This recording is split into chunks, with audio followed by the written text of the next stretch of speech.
ప్రతిధ్వనికి స్వాగతం. తెలంగాణ భూ పరిపాలనలో సరికొత్త అధ్యాయం మొదలైంది. ధరణి స్థానంలో కొత్త చట్టాన్ని తీసుకొచ్చిన రాష్ట్ర ప్రభుత్వం తాజాగా భూభారతి ఇంటిగ్రేటెడ్ పోర్టల్ను ప్రారంభించింది. రాష్ట్రంలోని 5 జిల్లాల్లోని 5 మండలాల్లో ప్రయోగాత్మకంగా ప్రారంభించింది. దీనివల్ల మీ సేవా కార్యాలయానికి కానీ, మీ సేవా కేంద్రాలకు కానీ, కార్యాలయాలకు కానీ వెళ్లకుండా ఇంట్లో నుంచే రిజిస్ట్రేషన్ల ప్రక్రియ పూర్తి చేయవచ్చునని చెప్తుంది. సర్వే నుంచి రిజిస్ట్రేషన్ల వరకు అన్నీ కూడా ఒకే గొడుగు కిందకు తీసుకొచ్చింది.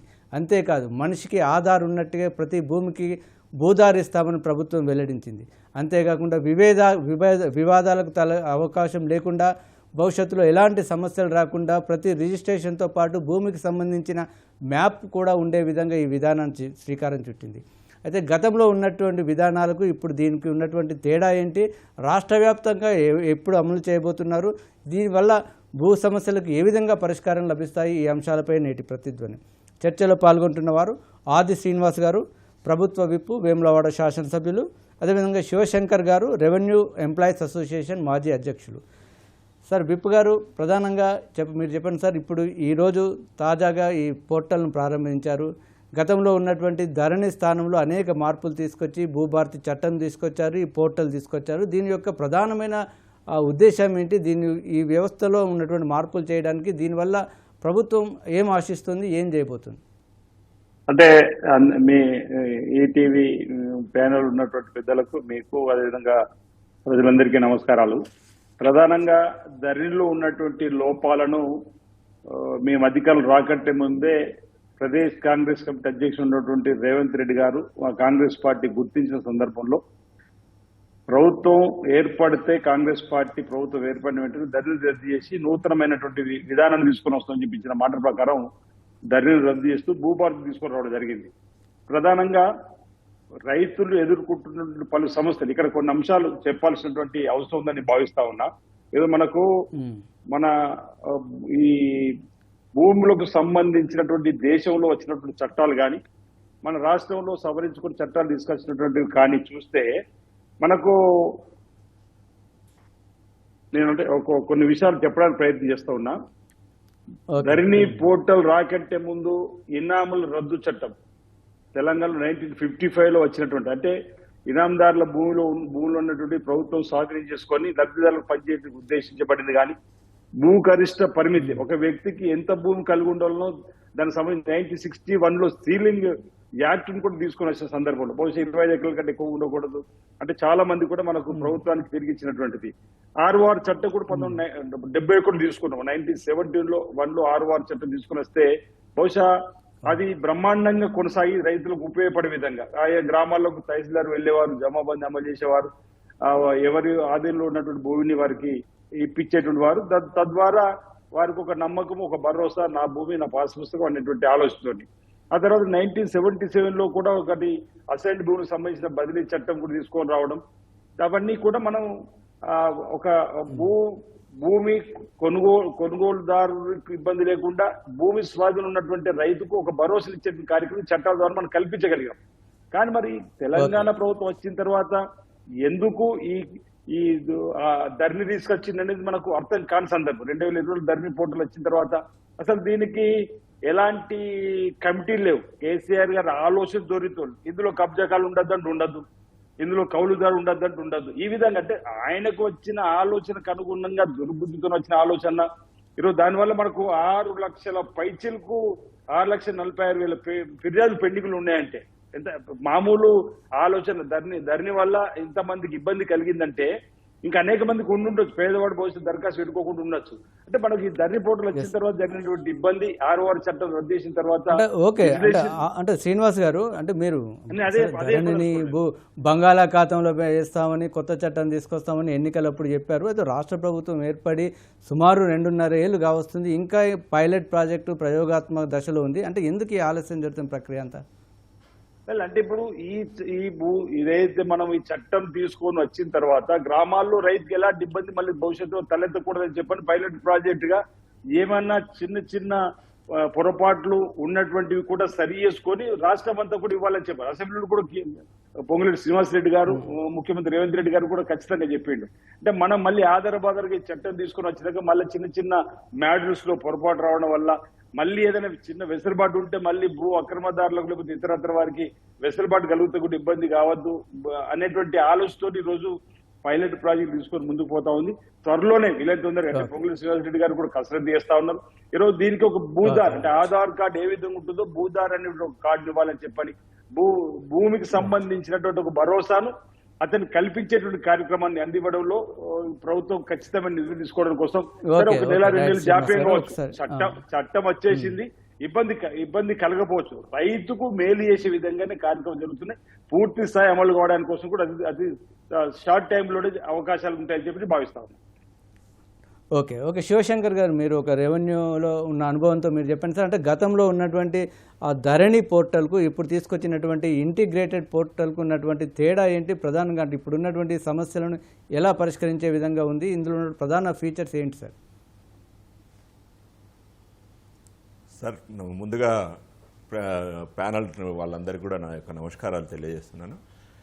ఫస్ట్ ఏంటంటే అసలు చాలా చిన్నవైపోయింది రెవెన్యూ రికార్డు గ్రామ స్థాయిలో అసలు ఎక్కడ అవైలబుల్ లేకుంటైంది. నేను from the beginning village officer స్థాయి నుండి కూడా నేను పనిలో నిమగ్నమై ఉన్నాను కాబట్టి ఎప్పుడైతే గ్రామ వ్యవస్థ ఇదేందో ప్రత్యామ్నాయ ఏర్పాటు చేయడంలో అప్పట్లో ప్రభుత్వాలన్నీ విఫలమైనాయని చెప్పొచ్చు.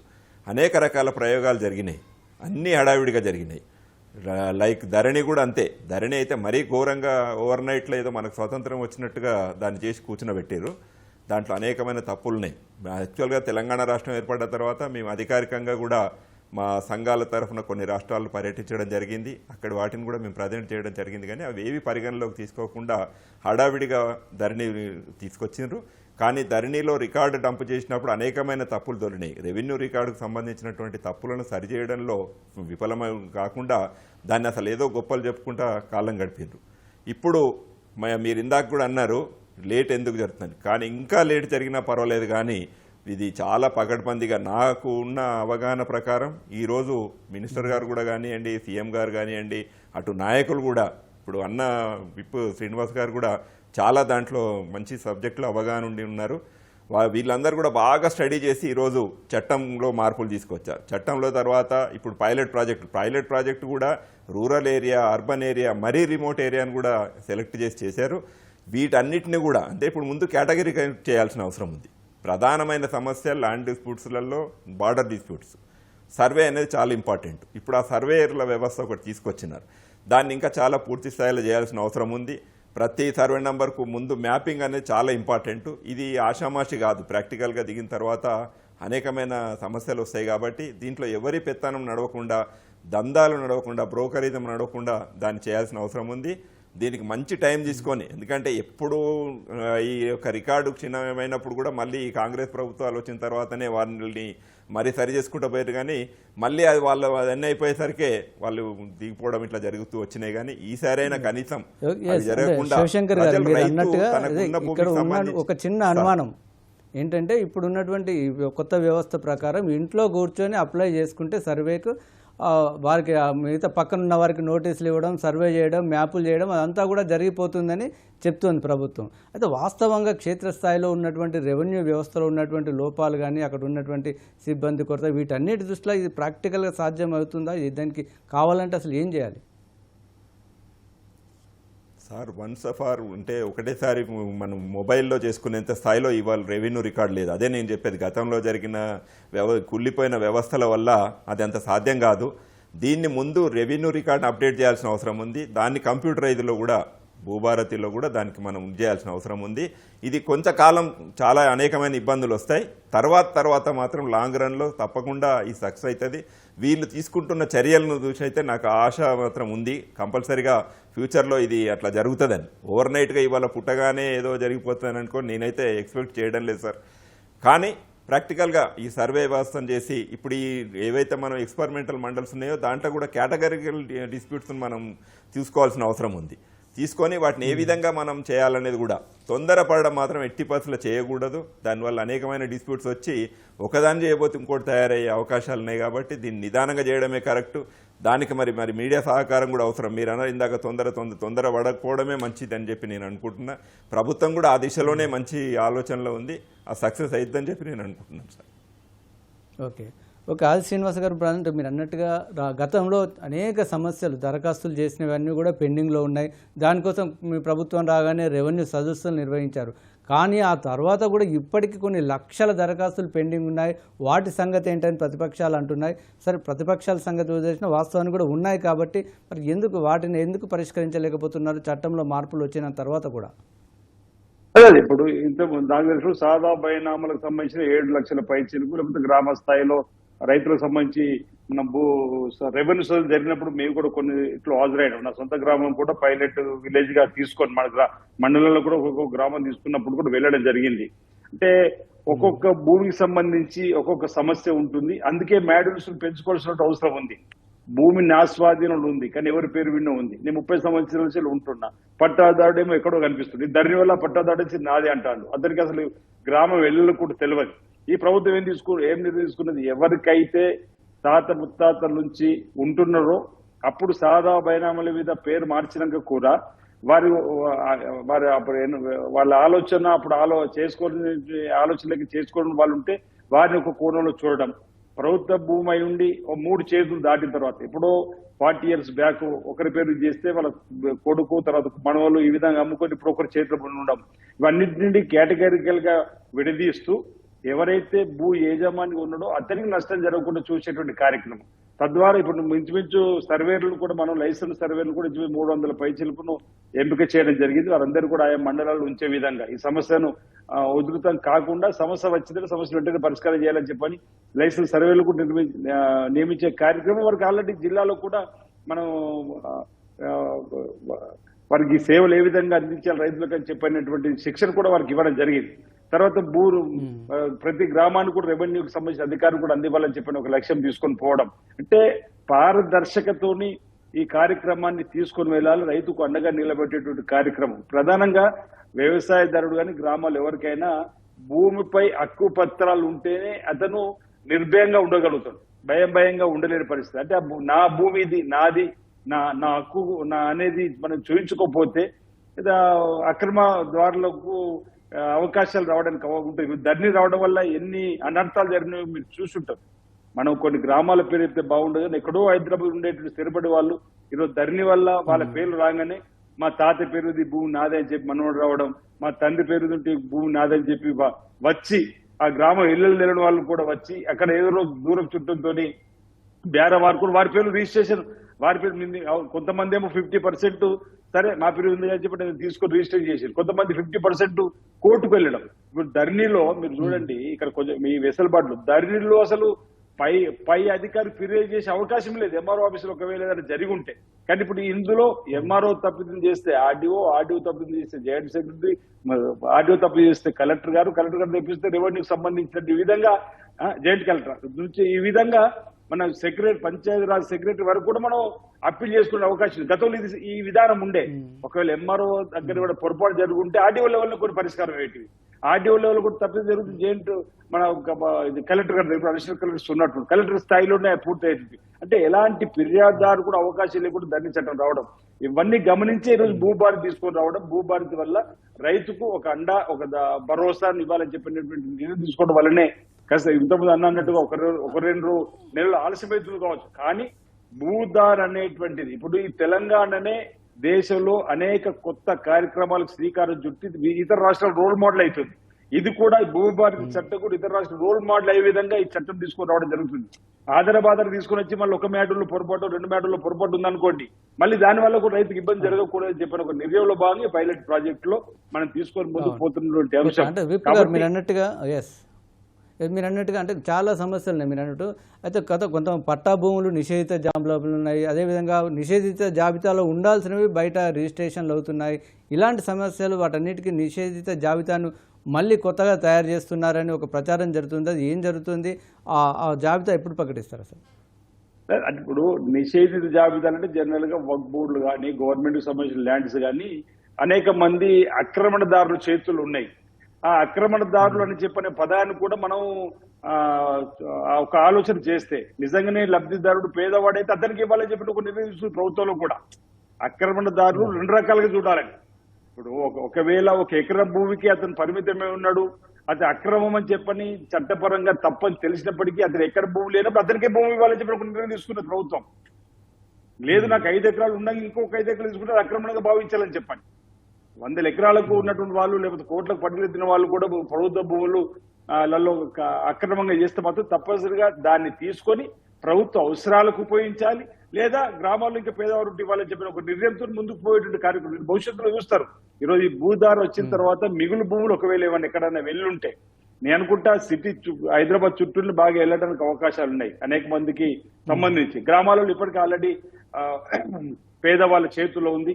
కానీ అక్కడక్కడ ఉంటే నేను అనుకుంటా హైదరాబాద్ చుట్టూరా ఎక్కువ భాగము, గ్రామాలలో వెళ్తే 10%, అంతకంటే ఎక్కువ వెళ్ళకపోవచ్చు. ఆల్రెడీ గ్రామాలలో తెలుస్తుంది కాబట్టి ఎవరి చేతులు ఎంత భూమి ఉందని తెలుస్తుంది కాబట్టి ఇబ్బంది ఉండకపోవచ్చు.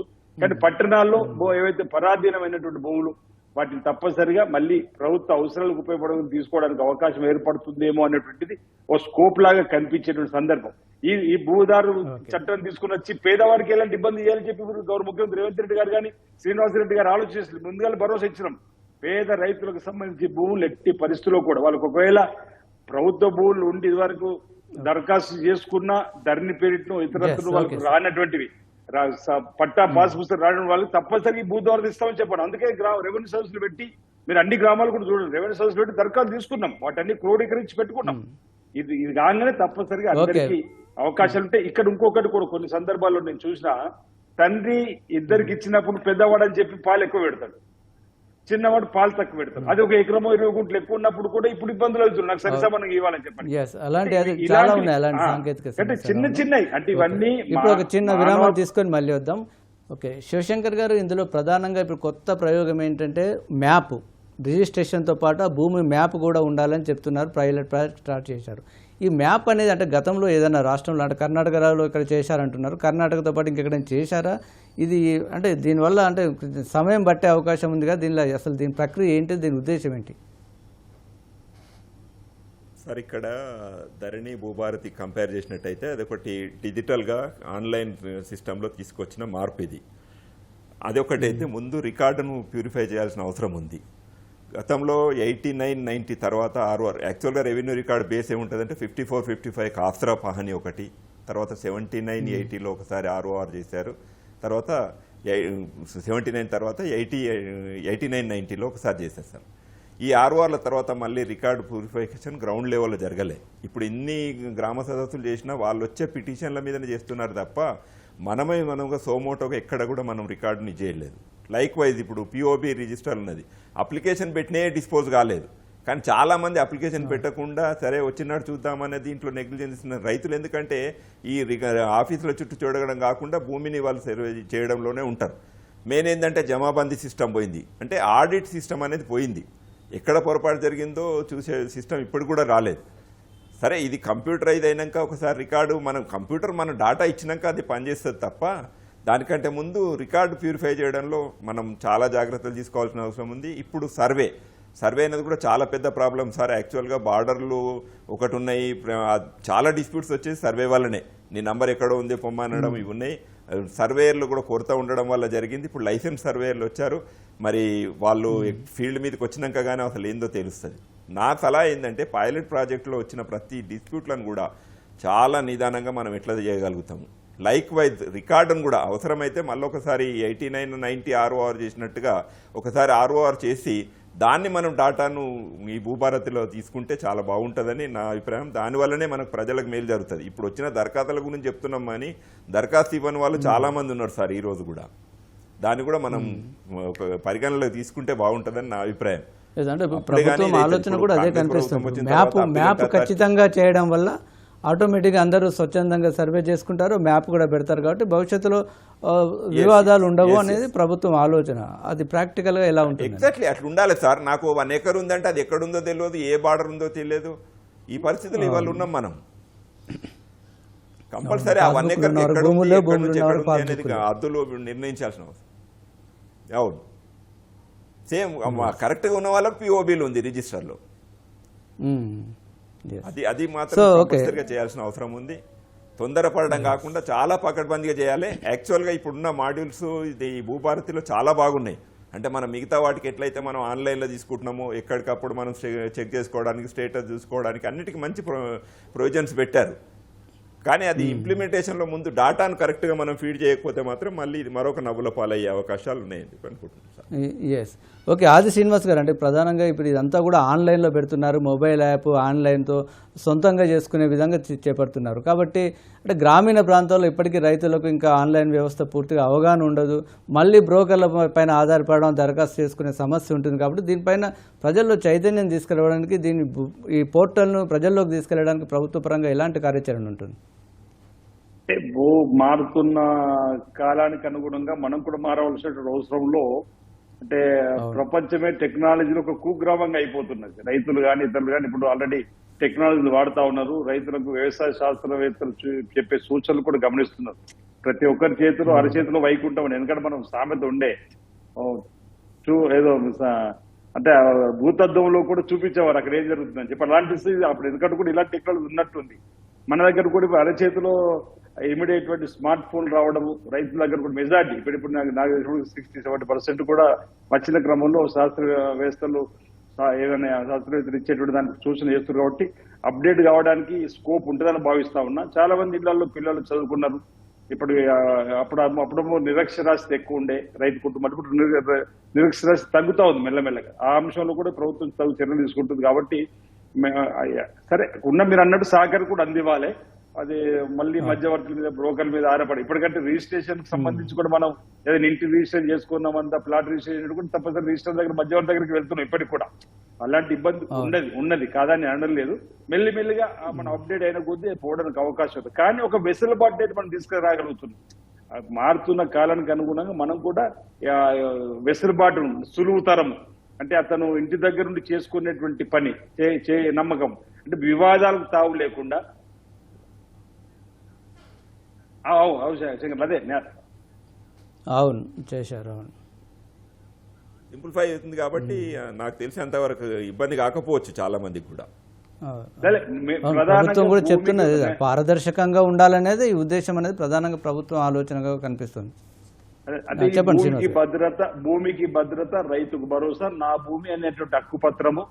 ఈ రోజు మనం ఈ భూభారతి వారిని తీసుకొని రాగలిగినట్టయితే నిజంగా వారు ఇంతకుముందు శంకర్ రెడ్డి గారు అన్నట్టుగా మ్యాచ్ ఇప్పుడు మనం ఒక ప్లాట్ తీసుకుంటే తూర్పులో ఉన్నారు, ఉత్తరంలో ఉన్నారు, దక్షిణం ఉన్నారు చెప్పి అనుకో, రోడ్ ఎటు ఉందని చెప్పి అనుకుంటే ప్లాట్ తీసుకుంటున్నాం.